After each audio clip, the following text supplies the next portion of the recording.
Friends, welcome back. शंकराचार्यों के राम मंदिर ना आने पर भड़के अयोध्या के संत क्या बोल गए मोदी योगी। हाँ, शंकराचार्यों का ना आने पर चलो देखें क्या है ये न्यूज़। वीडियो शुरू करते हैं। वीडियो शुरू करने से पहले अगर आप चैनल पर नए हो और आपने अभी तक सब्सक्राइब नहीं किया तो जल्दी से पहले सब्सक्राइब के बटन और बेल आइकन को क्लिक कर लो ताकि आपको हमारे सारे न्यू वीडियोस के नोटिफिकेशन मिल जाएं जैसे हम अपलोड करें। अगर आपको वीडियो पसंद आता है प्लीज लाइक एंड शेयर। चलिए शुरू करते हैं। किसने देखा है जीवन? पीढ़ियां गुजर गईं, जिन्होंने संघर्ष किया था वो इसे नहीं देख पाए। वही तो। जिन लोगों ने जान खपाई, जिसने अपना पूरा जीवन दिया, वो इसे नहीं देख पाए। वही तो। पक्ष को भी सरकार के साथ आकर के जो है, यदि प्राप्ति में अमृत सामने आने वाला हो तो कौन असुर है, कौन सुर है? अमृत मूल्यवान है। और अगर नहीं कोई कर रहा है तो इसका दुर्भाग्य है। आप कल्पना तो करिए कि असुरों ने भी इस बात को ठीक माना था। कथा यहाँ खत्म नहीं होती है। प्रस्ताव हुआ तो असुर तैयार हो गए, बोले हम अमृत की प्राप्ति है तो हम साथ चलेंगे समुद्र मथने के लिए। नमस्कार, मैं अर्चना तिवारी आप सभी का स्वागत करती हूं दराज धर्म पर। आप सोशल मीडिया में पूरी तरीके से ये देख रहे होंगे कि चारों शंकराचार्य जी के ऊपर जो है वो राजनीति बड़ी तेज हो चुकी है। लोग कह रहे हैं कि शंकराचार्य जो हैं वो राम मंदिर से किनारा बना रहे हैं क्योंकि राम मंदिर जो है वो पूरी तरीके से राजनीतिक हो चुका है। तो फिलहाल जो मेरी उपस्थिति है वो अयोध्या में हनुमंत निवास के जो राजनीतिक कैसे हो गई है? मिथिलेश नंदिनी शरण जी के पास में सिर्फ ऑपोजिशन ही करने कर रही है राजनीति। आप लोगों को बताऊं ताकि आप लोगों को ये इंटरव्यू सुनने में आप बड़े ही धैर्य से सुने ये इंटरव्यू, ताकि आपके भी जो सवाल हैं, जो भी सवाल आपके मन में आ रहे हैं वो सब कुछ क्लियर हो जाए। कि ये है कि राम मंदिर में जो भी पुजारी अभी नियुक्त हो रहे हैं उनमें 3 पैनल बैठे थे उनका इंटरव्यू लेने के लिए। उनमें महाराज जी की उपस्थिति थी। इन्होंने भी उन पुजारियों का जो है वो इंटरव्यू लिया था। तो मैं जो भी सवाल करूंगी आप लोगों के भी सवाल होंगे, धैर्य से सुनिएगा। सारे सवालों का बहुत अच्छे से जवाब देंगे गुरुजी आपको बहुत बहुत स्वागत है राजधर्म पर। स्वागत है अयोध्या में। मेरा भी स्वागत है अयोध्या में। राजनीति का कैसे आप स्वागत करेंगे अयोध्या में, क्योंकि राम के ऊपर राजनीति बड़ी तेज हो रही है। हम राम के द्वारा स्पर्श किए गए और चुन लिए गए केवट को भगवान का पार्षद मानते हैं। हम राम के द्वारा अपना लिए गए राक्षस वंश में उत्पन्न विभीषण को परम भक्त मानते हैं। हम श्री राम के द्वारा चुन लिए गए वानर राज हनुमान को अपना आराध्य मानते हैं। जो राजनीति श्री राम के गौरव और उनके मंदिर और उनके भाव की प्रतिष्ठा इस देश में करेगी उसको हम भगवान के पार्षद की तरह स्वीकार करेंगे। क्यों नहीं स्वीकार करेंगे? यदि हमारे लिए प्रामाणिकता श्री राम से ही चुनी जाती है तो महाराज रामादर्यो धन्य सोई। गोस्वामी जी कहते हैं जिसने श्री राम को आदर दिया और जिसको श्री राम ने आदर दे दिया वही तो धन्य है। एक बार राम नाम जो लेता है, हमारे आचार्य ने कहा है, एक बार जो नाम बदे तिस ऊपर बहु बलिहारी है, तिसकी महिमा अगम कहन लायक नहीं सुमति हमारी है। एक बार भी जिसने राम राम पुकारा वो धन्य है।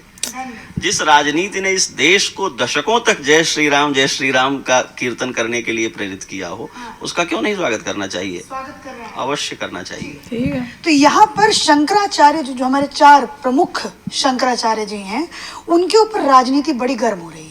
पहले तो ये आया, मतलब यहाँ तक बात आ गई कि 2 शंकराचार्य जी ने पत्र भी लिख दिया कि सभी को जाना चाहिए राम मंदिर का दर्शन करने। लेकिन 2 शंकराचार्य जी जो हैं अभी तक उनका ना कोई ऐसा पत्र आया है ना ही कोई उनकी बात आई है। तो मैं ये पूछना चाहती हूँ, क्या शंकराचार्यों में भी राजनीति आ गई है क्या? अच्छा, कि सब शंकराचार्य जाना चाहिए। गोस्वामी जी ने एक बहुत प्यारी पंक्ति लिखी है, नैन दोष जा कहूँ जग होई, पीत वरण शशि कह नर सोई। पीलिया हो जाता है किसी को, आंख खराब हो जाती है किसी की, तो उसको दिव्य धवल चंद्रमा भी पीला दिखाई पड़ता है। और एक और अच्छा उदाहरण दिया है, उसका आप प्रैक्टिस करके देख सकती हैं। चितव जो लोचन अंगुली लाए, प्रगट जुगल शशि के भाएं। आंख की पुतलियों में उंगली गड़ाकर देखिए तो 2 चंद्रमा दिखाई पड़ता है। बचपन में किया होगा। बहुत से लोग हैं जिनके नेत्रों में कुतर्क की उंगली गड़ी हुई है, उनको हर चीज बिगड़ी हुई दिखाई देती है, उखड़ी हुई दिखाई देती है। शंकराचार्य इस देश में पीढ़ियों से पूजे गए धर्माचार्य हैं और यह देश उनकी पादुका पूजता है, उनका सम्मान करता है। राजनीति से उनका क्या लेना देना? राजनेता देखते हैं तो वो तो राजनीति ही देखते हैं। वो नदी के पानी में भी राजनीति देख लेते हैं, वो आकाश की विशालता में राजनीति देख लेते हैं, वो पेड़ों के पत्तों में राजनीति देख लेते हैं, क्योंकि वो यही करने चले हैं। जैसी दृष्टि वैसी सृष्टि। राजनीति के लोग राजनीति देख रहे हैं, शंकराचार्य राजनीति नहीं कर रहे हैं। देश में बहुत दिनों की प्रतीक्षा के बाद और बहुत बड़े संघर्ष यात्रा के बाद रामलला अपने घर में विराजमान हो रहे हैं और इसमें सभी पूज्य शंकराचार्यों की पूर्व परंपराओं ने योगदान किया है, उनका संघर्ष है, उन सब ने इसमें प्रयत्न किया है। भारत के बृहत्तर भारत के संत समाज ने, श्रद्धालु समाज ने, विभिन्न वर्गों के लोगों ने इस यात्रा में अपने अपने स्तर पर अपने अपने समय में श्रम किया है और श्री रामलला अपने मंदिर में विराजमान हो रहे हैं तो इस देश के धर्मप्राण जनता के सौभाग्य की तरह ही है, इसमें कोई मतभेद नहीं है। लेकिन मीडिया को ब्रेकिंग न्यूज चाहिए, बिल्कुल। राजनीति के लोगों को और खास तौर से राजनीति के एक ऐसे धड़े को जो अप्रासंगिक हो गया है इस प्रसंग के सामने आने से, जो कहते थे कि श्री राम इस देश का इतिहास ही नहीं है, एक प्रोपेगेंडा है, तो उनके लिए तो बेचैनी की बात है। बतौर हिंदू, मैं एक हिंदू हूँ, तो इसलिए मेरे मन में भी सवाल आता है, जब मैं चूंकि मैं एक धर्म से आती हूँ, हमारे धर्म में बोला जाता है शंकराचार्य एक बहुत बड़ा पद है, अगर वो सवाल उठाते हैं मंदिर के ऊपर तो मेरे मन में भी सवाल आता है और लाखों करोड़ों लोगों सवाल क्या में भी सवाल आएगा कि वो इस बात को कह रहे हैं कि मंदिर जो होता है वो भगवान की पूरा शरीर होता है और शरीर अभी पूरा नहीं हुआ है और आप जो है प्राण प्रतिष्ठा कर रहे हैं, तो इससे तो क्या होगा, विकलांग हो जाएगा पूरा। कहने बहुत पूरा सारे नहीं कालखंड मंदिर बना अयोध्या ने तभी देखे क्यों? हैं, बहुत सारी परिस्थितियां देखी हैं। इसी अयोध्या ने देखी हैं जब दौड़ा दौड़ा करके कार सेवकों को गोली मारी गई, तब यहाँ देवता निवास करते थे। इसी अयोध्या में देखा गया है कि साधुओं को जल सरयू जल का स्पर्श करने से रोक दिया गया था, तो उस दिन देवता निवास करते थे। अयोध्या ने तो बहुत सारा समय देखा है। इस अयोध्या में श्री राम छोड़ करके जा रहे हैं और अयोध्या के लोग छाती पीट रहे हैं, चक्रवर्ती सम्राट दशरथ सिर पटक पटक कर प्राण त्याग कर रहे हैं, तो क्या उस समय अयोध्या में असुर निवास करते थे? हम तो राम जी की लीला के तौर पर इसको देखते हैं। 14 वर्ष श्री राम के बिना अनाथ रही अयोध्या, रोते हुए अयोध्यावासी, क्या उस समय यहाँ असुर बसे थे? जिसमें असुर बसेंगे वो अयोध्या क्यों होगी? महर्षि वेदव्यास की वाणी, महर्षि वाल्मीकि की वाणी और अष्टचक्रा नवद्वारा देवानाम वो तो बोल रहे मंदिर के बारे में बता रहे, इसका तो अर्थ वो क्या होगा? बताओ क्या उसका जवाब तो है? हम तो इसी पे निष्ठा रखते हैं और उसी तरह से देखते समझते हैं। सभी आचार्यों का सम्मान है, उन्होंने कोई बात कही है तो सोच विचार कर कही होगी। आप उनके सामने बैठे हैं, उनसे निवेदन करें, वो जरूर इसको स्पष्ट करेंगे। आचार्य जी, मुझे एक और बात आपसे जैसे पूछनी है कि यहाँ पर बोला जा रहा है कि बहुत जल्दीबाजी में हो रहा है, मतलब मंदिर जो है वो बहुत जल्दीबाजी में हो रहा है। क्या और आपको भी कितना लगता है कि इंतजार जल्दीबाजी करेंगे? में हो रहा है कि सबको है बहुत कि लेट हुआ है? लेट हुआ, बहुत देर हो चुकी है, वर्षों तो फिर भी लग गए। मैं तो वही शिलान्यास कब हुआ था? वही तो लेट हो रहा है।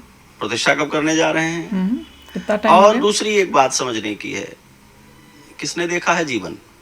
कितने पीढ़ियां गुजर गई, जिन्होंने संघर्ष किया था वो इसे नहीं जल्दी देख पाए। खोलेंगे, जिन्होंने जिन लोगों ने देखना जान है खपाई, जिसने अपना ठीक पूरा है, जीवन जो दिया, आपने वो इसे डेट नहीं चूज देख किया, पाए। जितना बन हर गया के अच्छा तो जल्दी आपने किया। वाक्य कहा था और वो बहुत महत्वपूर्ण वाक्य है आगे तो बनता चला कि जाएगा। राजनीतिक दृष्टि। हम क्यों सब चीजों को राजनीतिक फ्रेम में देखना चाहते हैं? क्यों हमारा ये आग्रह है कि राम मंदिर के निर्माण को भी उसी तरह देखें, इसके तिथि निर्धारण को भी उसी तरह देखें? ये तो हमारी कुंठा है ना। हम चश्मा पहन के देखने लगेंगे तो सब कुछ उसी रंग का दिखाई देने लगेगा। हमें भगवान ने आंख दी है, आंख से देखना चाहिए। सदियों की प्रतीक्षा, बलिदान और पीड़ा की कथाओं अब के जाके बाद ये हो रहा है। अवसर सुलभ हुआ है और उसमें रामलला विराजमान होने जा रहे हैं। क्या ये सुख काफी नहीं है? ये बिल्कुल आप वो कह रहे हैं कि भैया अभी पूरा मंदिर नहीं बना है, आप कैसे उसका प्राण प्रतिष्ठा कर रहे हो? अरे बल्कि ये सोचो कि जल्दी खुल रहा है, लोगों को, भक्तों को मौका मिल रहा है जल्दी आके दर्शन करने का। आप और construction तो ongoing 2-3 साल रोकना चाहते हो? हाँ, कई ऐसे होंगे जिनके पास 2-3 साल नहीं होंगे। हाँ, तो आप चाहते हो कि वो बिना दर्शन नहीं, किए ऐसी चले बात जाएं? नहीं, मैं तो यही कहूंगा कि कंस्ट्रक्शन तो चलती हाँ, वो तो रहेगी। चलती रहनी है, बल्कि ये तो ऐसा अच्छा कभी नहीं काम होता कर कि रहे हैं। भाई कंस्ट्रक्शन शुरू कभी खत्म नहीं हाँ, होगी। वो तो होती रहेगी और चलती रहेगी, बढ़ता कंस्ट्रक्शन रहेगा, होता अयोध्या तो रहेगा, और बढ़िया इम्प्रूवमेंट होती बनता रहेगी, रहेगी। सब कुछ बढ़िया होता रहेगा, हाँ। सिटी पूरी बढ़िया होती रहेगी, पूरे कुछ ना कुछ तो तो होता हमेशा ही चलता रहेगा। रहता है। तो तब तक वेट ही करते वो तो रहे। मेंटेनेंस है। हाँ, तो क्या आप वेट ही टेम्पल करते बनाए, रहे। जितना बन गया आपने इनॉग्रेट कर दिया, उसके बाद और श्रद्धालु आएंगे और आश्रम बनेंगे और हाँ, और डोनेशंस आएंगी और आएगा, उससे और बढ़िया और बड़ा बनेगा। कराएंगे, न्यू टेक्नोलॉजी रखेंगे, वो तो चलता रहेगा। तो जिंदगी में मोशन तो होता रहता है। सिर्फ ये है कि अभी इतना एनफ बन गया है कि आप इनॉग्रेट कर लीजिए, लोगों को आने दीजिए और चालू रखिए अपनी कंस्ट्रक्शन, बाकी पूरी सब सिटी बनाते को हैं। बढ़िया करिए, बल्कि एयरपोर्ट करिए, सब कुछ हो रहा है। मेन और बढ़िया मंदिर करते अगर जाइए। रेडी हो गया है तो क्यों ना लोगों को दर्शन का मौका मिले? बता भैया, अगर क्या मैं बात तो ये कर कहूँ दी? किसी को नहीं आना उसकी मर्जी है, भाई, मत आओ। भगवान इज एवरीवेयर, हाँ भाई, तुम्हारी मर्जी है, नहीं वो आना तो है मत ही। आओ। वही तो, बल्कि अच्छा कर रहे हैं कि जल्दी कर रहे हैं। हम तो वेट कर रहे हैं, हम तो कह रहे हैं यार इतना टाइम हो गया, जल्दी बने जल्दी बने। मैं तो बहुत, हम लोग तो बहुत खुश हैं, आप भी बहुत खुश हो गए भैया। बताओ कि भैया खुल रहा है, कोई खुश होएगा कि नहीं? अपनी खुशी से लोग आते हैं, अपनी खुशी से लोग आते हैं। खुशी हो रही है कि खुल रहा है कि दुख हो रहा है कि खुल रहा है? मैं तो देखिए, जो आना चाहता है वो अपनी खुशी से आना चाहता है, वो तो अभी चाहता है कि खोल दो। अगर आपको लगता है कि भैया पूरा नहीं बना है तो आप मत आओ। और जिसको खुशी है वो तो, हम तो कह रहे हैं बहुत अच्छी बात है, एटलीस्ट जितना बना है उतना एटलीस्ट भगवान की ये दर्शन तो करने जा सकते हैं। टेम्पल तो खुल गया, बाकी बनता रहेगा, बाकी जगह पूरा कंप्लीट होता इच्छा से होता है, जिसको इच्छा है वो अपनी इच्छा के लिए आएगा, भगवान से मिलेगा, भगवान को जय करेगा, दैट्स इट। बिल्कुल। चलो आप भी शेयर करना अपने थॉट्स। चलते हैं, मिलेंगे नेक्स्ट वीडियो में बहुत ही जल्द। Till then take care and bye bye. तो अगर आप मेरे इस चैनल पे नए हो तो जल्दी से सब्सक्राइब के बटन को हिट करो और बेल आइकन को क्लिक करो, ताकि आपको मेरा जब नया वीडियो मैं लगाऊं आपको उसके बारे में जल्दी से पता चल जाए।